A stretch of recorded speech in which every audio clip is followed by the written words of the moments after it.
Hey, are you ready to dive into the colorful world of idioms? Then you have come to the right place. Welcome back to Idioms Part 11. இன்னைக்கு வீடியோவில் நம்ம என்ன பார்க்க போகிறோம் அப்படின்னா ரெண்டு இடியமோட usage பார்க்க போகிறோம். நம்ம எவ்ரிடே இங்கிலீஷில் யூஸ் பண்ணுற மாதிரியான ஒரு ரெண்டு இடியம் நம்ம பார்க்க போகிறோம். If you are ready, let's get started.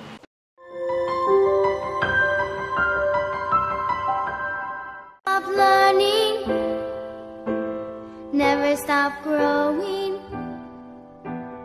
never stop seeking the brightest star. Number 1, I don't like it one bit. இந்த இடியமோட மீனிங் என்ன அப்படின்னா நம்ம தமிழில் சொல்லும்போது சொல்லுவோம்ல, எனக்கு ஒரு துளி கூட பிடிக்கல, எனக்கு கொஞ்சம் கூட பிடிக்கல அப்படின்னு சொல்லுவோம் இல்லையா. ஸோ அதுக்கு இங்கிலீஷில் I don't like it one bit அப்படின்னு சொல்லலாம்.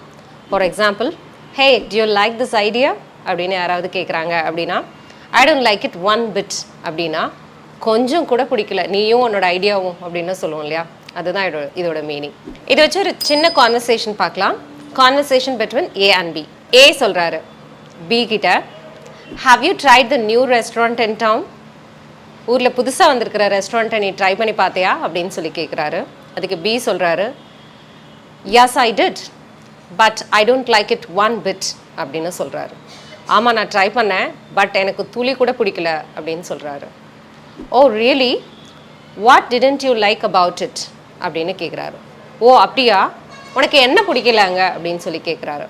அதுக்கு அந்த ஃப்ரெண்ட் சொல்கிறாரு, the food was not good and the service was very slow. I don't think I'll be going back there again. Food நல்லா இல்லை, சர்வீஸும் ரொம்ப ஸ்லோவாக இருந்தது, திரும்ப அந்த ரெஸ்டாரண்ட் போவேன்னு எனக்கு தோணலை அப்படின்றதான் இந்த கான்வர்சேஷனோட மீனிங். ஓகே, இப்போ புரிஞ்சிருக்கும்னு நினைக்கிறேன். எனக்கு துளி கூட பிடிக்கல அப்படின்னு சொல்கிறதுக்கு I don't like it one bit அப்படின்னு சொல்லிக்கலாம். Number 2 in our list is talk to the hand. Talk to the hand. இந்த இடியமோட மீனிங் என்ன அப்படின்னா, it is a sarcastic way of saying that one doesn't want to hear what someone is saying. யாராவது ஒரு person வந்துட்டு நம்மக்கிட்ட பேச வர்றாங்கன்னா அவங்கக்கிட்ட நமக்கு பேச விரும்பலை, உங்ககிட்ட எனக்கு பேச பிடிக்கல அப்படின்னு சொல்லுவோம் இல்லையா. ஸோ அந்த மாதிரி சிச்சுவேஷனில் யூஸ் பண்ணுறதான் talk to the hand. Talk to the hand. ரொம்ப சர்க்காஸ்டிக்காக, ரொம்ப ஒரு மாதிரி கேலியாக, அலட்சியமாக, ரூட் எக்ஸ்பிரஷன். இது எல்லா இடத்துலையும் இது வந்து நம்ம யூஸ் பண்ணக்கூடாது. Okay, let's see a short conversation using this idiom. ஒரு ரெண்டு ஃப்ரெண்டு வந்துட்டு சண்டை போட்டுக்கிறாங்க. அதில் வந்துட்டு ஒரு ஃப்ரெண்ட் சொல்கிறாரு, ஹே listen, I know it was my fault but I can explain அப்படின்னு சொல்கிறாரு. அதுக்கு இன்னொரு ஃப்ரெண்ட் சொல்கிறாரு, you better talk to my hand அப்படின்னு சொல்கிறாரு. இங்கே இதோடைய மீனிங் என்ன அப்படின்னா, இங்கே பாரு, எனக்கு தெரியும் அது என்னோட தவறு தான், என்னோட மிஸ்டேக் தான் அப்படின்றது எனக்கு தெரியும், பட் ஒரு நிமிஷம் இரு, நான் என்னென்னு எக்ஸ்பிளைன் பண்ணுறேன் அப்படின்னு சொல்கிறாரு. அதுக்கு இன்னொரு ஃப்ரெண்டு சொல்கிறாரு, ஒன்றும் தேவையில்லை, உன்கிட்ட எதுவும் பேச எனக்கு பிடிக்கல அப்படின்றதான் இதோடைய meaning. So that's it with the lesson today. இன்னைக்கு வந்து ஒரு ரெண்டு இடியம் நம்ம பார்த்துருக்கோம். ஒன்று வந்து டாக் டு மை ஹேண்ட் அப்படின்னா அதோடைய மீனிங் என்ன அப்படின்னு சொல்லி பார்த்துருக்கோம்.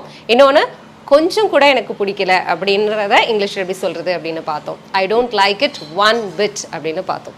இது ரெண்டும் உங்களுக்கு ஹெல்ப்ஃபுல்லாக இருந்திருக்கும் அப்படின்னு நம்புகிறேன். இதே மாதிரி இன்னும் ஈஸியாக இன்ட்ரெஸ்டிங்காக நீங்கள் இங்கிலீஷ் கற்றுக்கணும் அப்படின்னா எங்களுடைய ஆன்லைன் கிளாஸஸ் எடுத்துக்கலாம். அது பற்றின டீட்டெயில் வேணும் அப்படின்னா ஸ்க்ரீனில் தெரியுற இந்த நம்பருக்கு காண்டாக்ட் பண்ணலாம். Thank you so much for clicking this video. I'll meet you soon with another interesting lesson in the next video. Till then, you take care. It's bye from Mother. See you. Bye-bye.